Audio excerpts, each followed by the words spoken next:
Assalamualaikum warahmatullahi wabarakatuh. Sebelumnya izin memperkenalkan diri, nama saya Muhammad Hasan Maulana dengan NIM 2506842.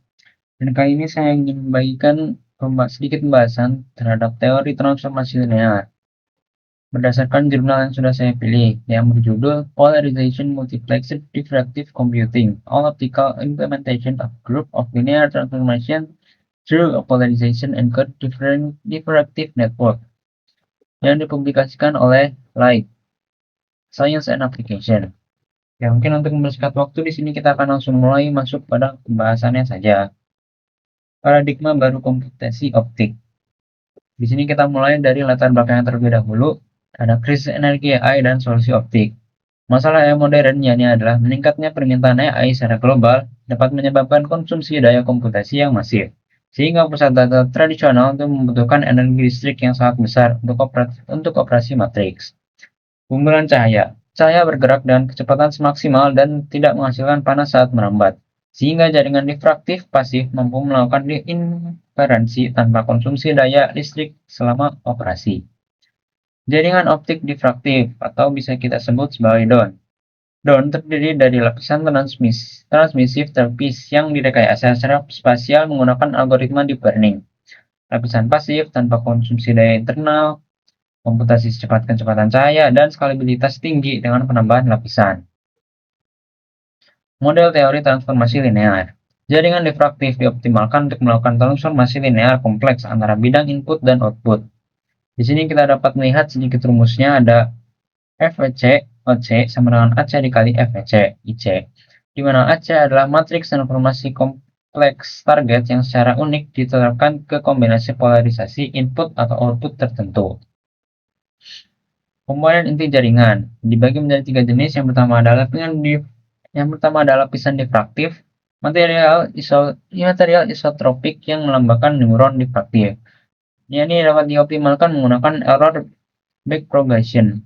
Dan yang kedua ada benih polarisasi, array polarization linear non-trainable, seperti 0 derajat, 45 derajat, 90 derajat, dan 155 derajat, yang bertindak sebagai benih pembeda polarisasi.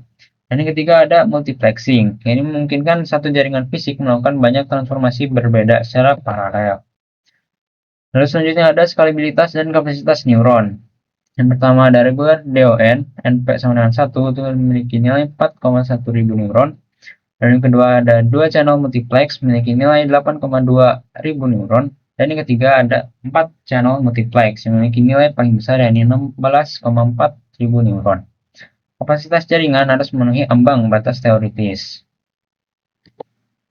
Selanjutnya ada metode akses SEQ PA dibandingkan dengan SIM PA. Yang pertama ada akses sekuensial SEQ-PA. Data input polarisasi X dan Y dimasukkan satu persatu, fokus pada akurasi tinggi persaluran. Di sini ada sedikit ilustrasi pada akses sekuensial.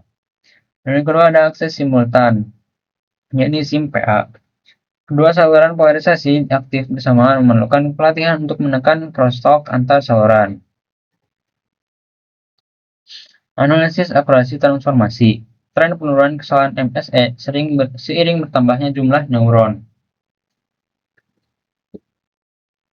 Lalu selanjutnya ada analisis hasil multisaluran. Efisiensi polarisasi. Satu jaringan difraktif tunggal berhasil mengimplementasikan hingga 4 transformasi berbeda yang secara akurat, meskipun menggunakan material isotropik yang standar. Array polarization internal memungkinkan diferensial mode polarisasi yang kuat tanpa memerlukan material bidirectif yang mahal. Selanjutnya ada aplikasi vision dan AI modern.